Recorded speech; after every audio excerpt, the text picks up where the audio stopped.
Patay ang apat na magkakaibigan matapos pumailalim sa truck ang sinasakyan nilang kotse sa Antipolo City. Saksi si Maki Pulido. Sa lakas ng impact, pumailalim ang kotseng ito sa likod ng isang truck bago mag-alas 4 ng madaling araw sa bahagi ng Marcos Highway sa Antipolo City. Ayon sa pulisya, masyadong mabilis ang takbo ng kotse kaya hindi na kinaya ng brake na pahintuin ito bago pa man sumalpok sa truck. Malakas, mabilis. May skid mark po tayo na almost more than 20 meters ang stretch. Ibig sabihin, pumreno pa talaga. Dead on the spot ang apat na sakay ng kotse. Gumamit pa ng special equipment para matanggal ito sa ilalim ng truck. Natapyas pa ang bubong ng kotse dahil sa pagkakaipit.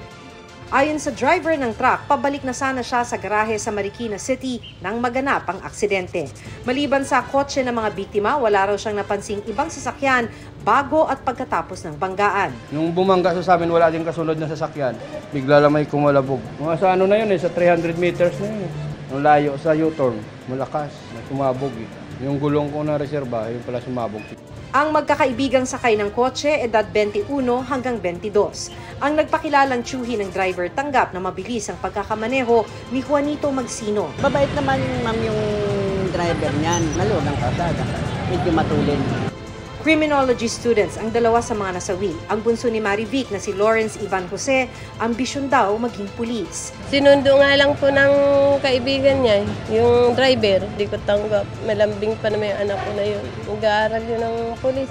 Wala na. Ano na yung pangarap niya. Bata pa siyang kinuha. Sabi ng mga kapatid ni Lawrence, nakaugalian lang daw ng magkakaibigan na kumain sa labas ng madaling araw kaya papunta sa lugawan ng maaksidente. Wala namang nakikitang violation ng Antipolo Police para sampahan ng kaso ang truck driver. Para sa GMA Integrated News, Maki Pulido ang inyong saksi. Mga kapuso, sama-sama tayong maging saksi. Mag-subscribe sa GMA Integrated News sa YouTube. Para sa mga kapuso abroad, samahan niyo kami sa GMA Pinoy TV at sa www.gmanews.tv.